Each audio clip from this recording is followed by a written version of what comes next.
So, hello everyone, and welcome back to another video. And today I have the 560 Ti 448 MSI Twin Frozr Free Power Edition back here. The card that I called dead many times, and also the card that I did my first hard mod on, which you can see by the aesthetics of these mods right here.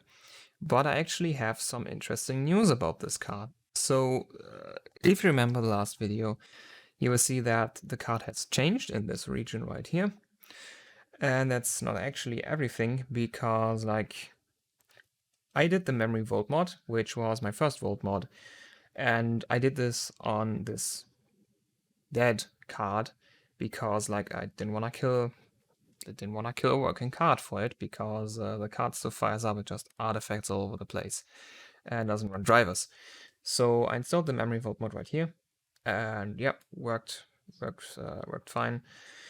And yeah, so a couple days ago, like 2 days ago or something, I thought, okay, I have the memory volt mod, and the memory, sometimes it can actually run the drivers, and sometimes it's more stable and almost behaves like a working card. And I thought, okay, the memory is, because the artifacts that it gave out look very much like memory, so I presume it's memory. Which I pretty much confirmed, because my 780 Ti Windforce has the exact same problem. Like, it behaves the same way. And I actually got the 780 Ti working again with the BIOS hack that limited the memory to 500 megahertz. And then the card just ran fine. Like, I could overclock the core to insanely high speeds, because that core's just made it of gold. So the core was completely fine. The memory had problems, that was very heavily degraded. So I think this card has the same problem, and since I now have a memory volt mod, I thought, okay, I measured VMem on this, and it seems to run at just 1.4 volts, which is weird, because GDDR5 usually runs at 1.6 volts, as far as I remember. So I thought, okay, what will happen if I just increase the voltage? Like, GDDR5 can do much more than 1.6 volts.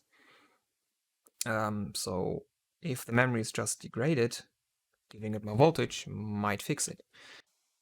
So I increased the voltage, found out that this memory mod with this resistor actually doesn't have that much voltage range. So I bridged the resistor with some wires.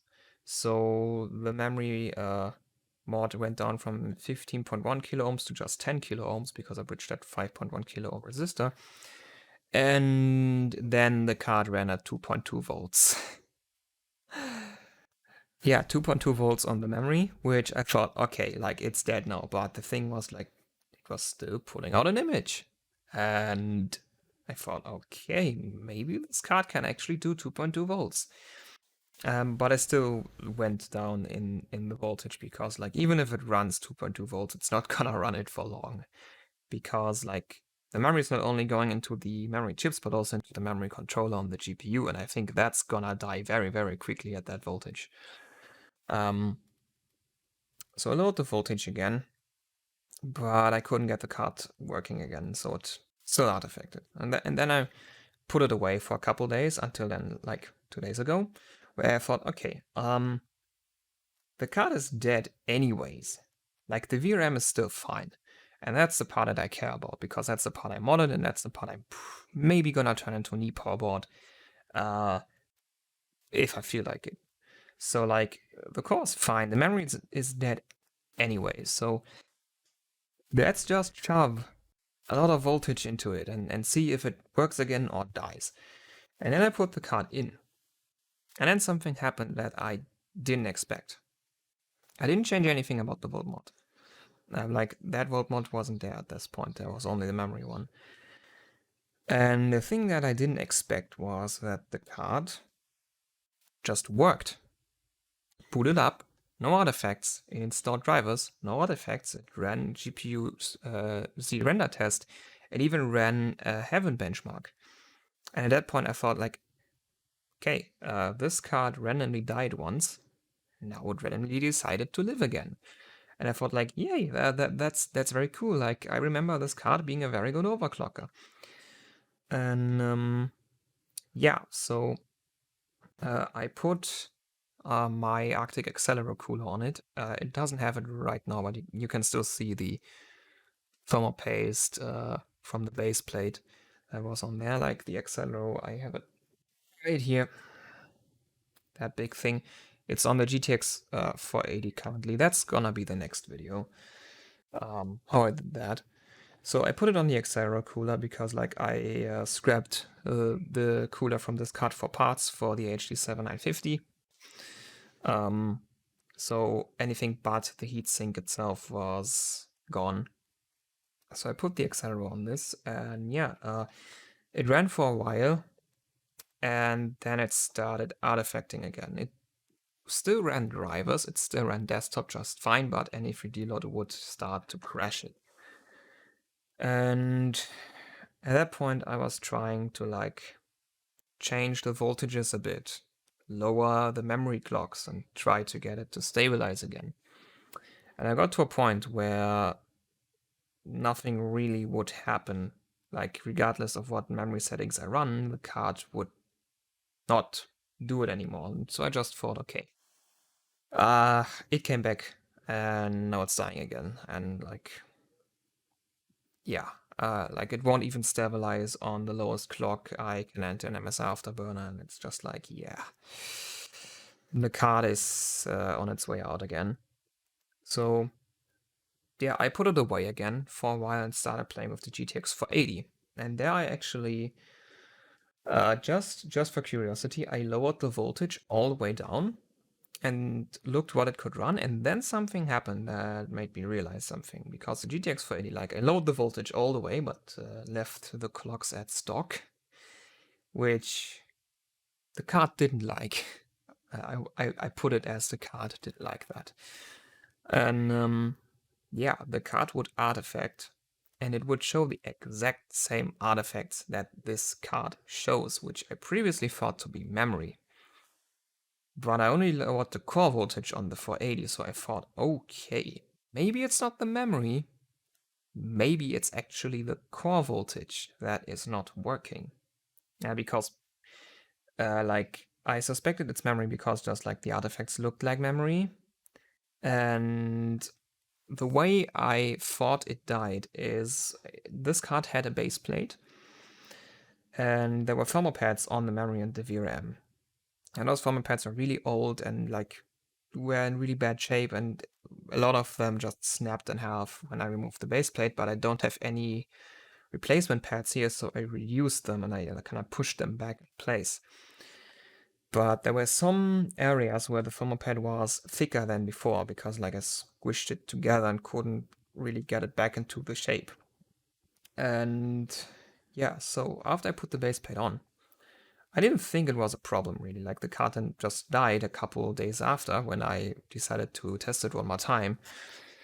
And then I actually, yeah, I watched a video, and they were talking about too thick thermal pads are a huge problem because they can kill your card very, very easily. And at that point I just thought, okay, like those points where the thermal pads were thicker than before, and putting the base plate back on, like it needed a lot of tension, and also had spring-loaded screws, so that base plate was really on there. I think that killed the card because it flexed the PCB and maybe destroyed the trace or the BGA connections from the chips.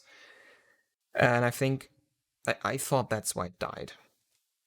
But maybe that wasn't the issue, because like, yeah, okay, the 480 is showing the exact same problem when I just lower core voltage too much.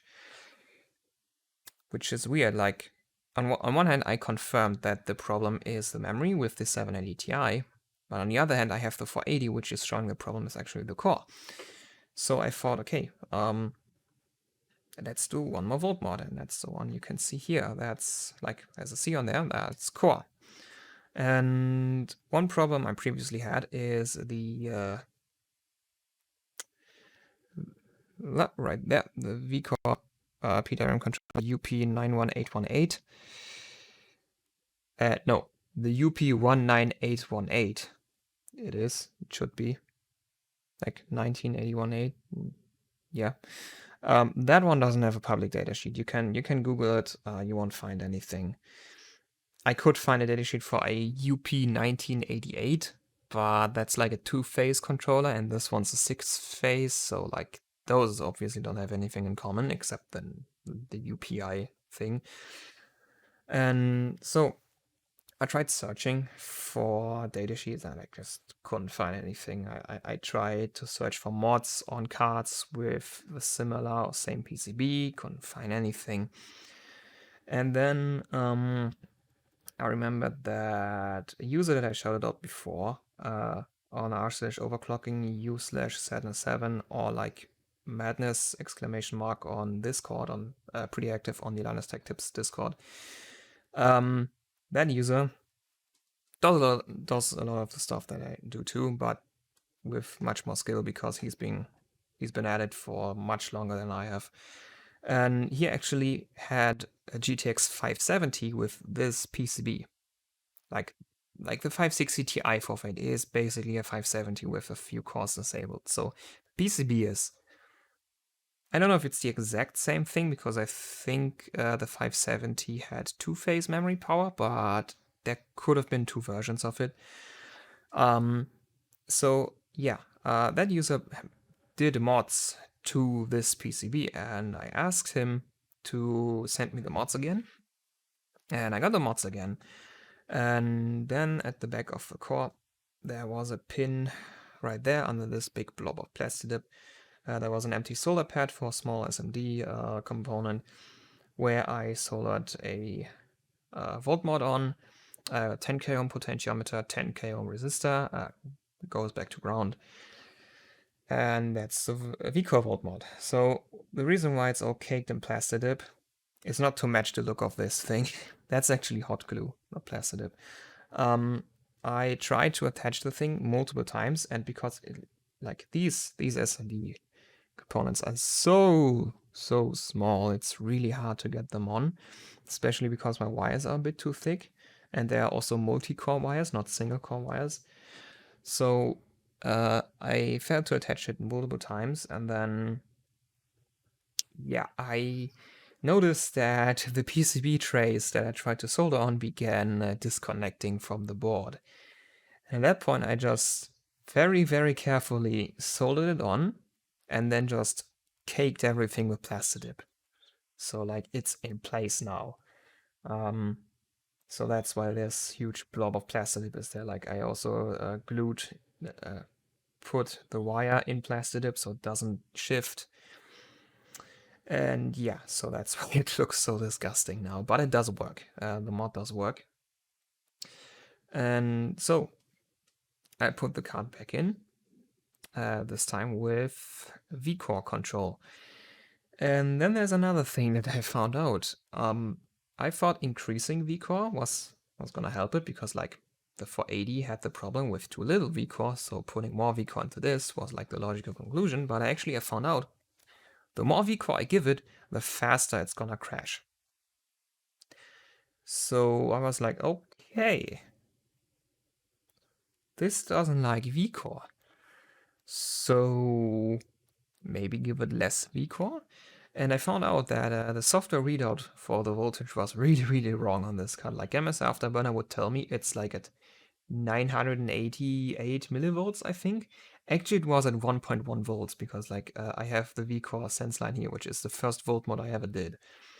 So I used this, and I read with the multimeter. It's what MS Afterburner calls 988 millivolts is actually 1.1 volts. So I got into MSI Afterburner and reduced the voltage. And I went around a bit with voltages and tried different levels, like going down to 900 millivolts and then going up from there because 900 millivolts was not stable. And in the end, I got to 1.05 volts, at which point the card would run the entire Heaven benchmark without a crash.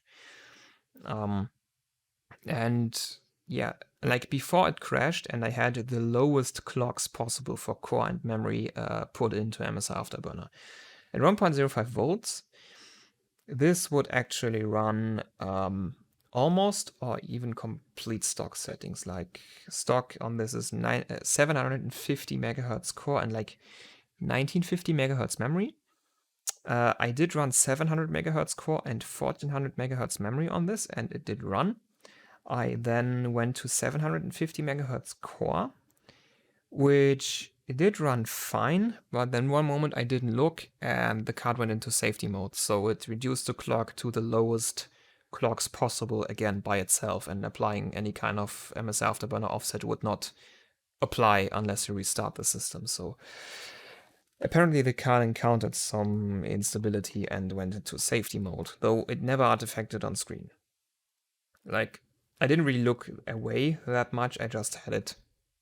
I was looking at a different screen, so if it artifacted, I would have seen it, but I didn't see anything. It just went down in clocks. And yeah, so as it is right now, the card does run. Like, it completed several runs of Heaven Benchmark. It's just, for the moment, I can only assure that below stock clocks are stable. I haven't gotten it to pass at stock yet, but I might be able to get that working. Yeah, like maybe giving it a bit more voltage would help, because actually 1.05 volts was at the lowest clocks I had. And then when I got higher, went to higher clocks, the voltage actually dropped to 1.038 volts, because like the safety mode clock and also the lowest you can apply for the core is 405 megahertz, and 700 megahertz is almost double that. So the core is going to consume a lot more power. And at that point, the LLC kicks in and lowers your voltage. So giving it a bit more voltage, so it is at 1.05 under load and actual good clocks, that might help with the situation, but I haven't tried that yet. So that's a thing I could try in the future. And yeah, so as it is right now, this here card is back from the dead, more or less. Like, it does run now. And yeah, I'm surely happy about this, because like I paid money for this, and then when it randomly died one day, I was kind of pissed off, because I had it for too long to like ask for a refund, and yeah, so my money was gone and I had a dead card, and I was kind of okay. But it does run again now, and I hope it just won't randomly die again, because that would be bad. And yeah, and actually I have to insert a correction. In the previous video about this card, I said something about the VRM, and actually I said it's using different MOSFETs than it actually is. I said it's using the same MOSFETs as the ASUS DirectCO2 cards. So that would be the PH7030AL for the high side and the PH5030AL for the low side. And actually there's the GTX 570 DirectCO2 uses a very similar VRM to this. Like, this is a 6-phase, 1 high side, 2 low sides. That card also is 6 phases for V-Core, 1 high side, 2 low sides. But the difference from this card is actually running a slightly better VRM. And maybe not just slightly, maybe actually just a better VRM, not like, because this is actually using different low sides. I just read in there and like maybe didn't look properly, but the low sides on this are not PH5030ALs, these are 4030ALs. And since the first two numbers in the name are RDS on indicators on this, the low sides here have 4 milliohms RDS on each, and not 5 milliohms RDS on each. Which, given that each phase has 2 of these in parallel, one phase on here has 2 milliohms RDS on and not 2.5 as on the DirectCO2 cards. And 2 milliohms RDS on, like 2.5 by today's standards, is not really good. 2 milliohms is also probably more than you would see, but by today's standards, it's 2 milliohms is still good. So yeah, this has actually a noticeable amount less RDS on for the VRM, which makes the VRM more efficient. It makes it kick out less heat. And I don't know if it does anything for voltage regulation quality, but like, yeah, that's the correction right here. The low sides are actually better than I said they were.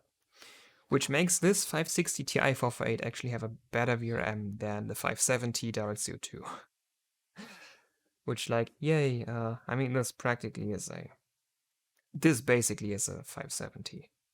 But like, yeah, it's running less cores than a 570 and a better VRM than one of the custom 570s, which was already a lot better than the stock 570. So yeah, like this card, if I remember correctly, it did 970 megahertz on the stock heatsink, which was pretty impressive. Like my 580s didn't do that because 580s have a lot more than 448 cores.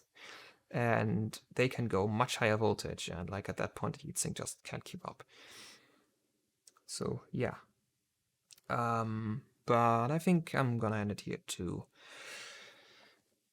Yeah, so the 560 Ti 448 is maybe not as dead as I've said so many times. So currently it is working again. And yeah, so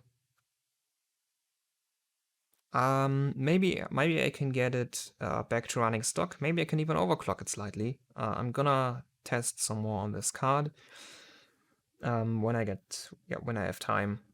One thing that I could try is using a cooler that does not require the IHS, because the Accelerow I have, like the version of the Accelerow I have, needs the IHS.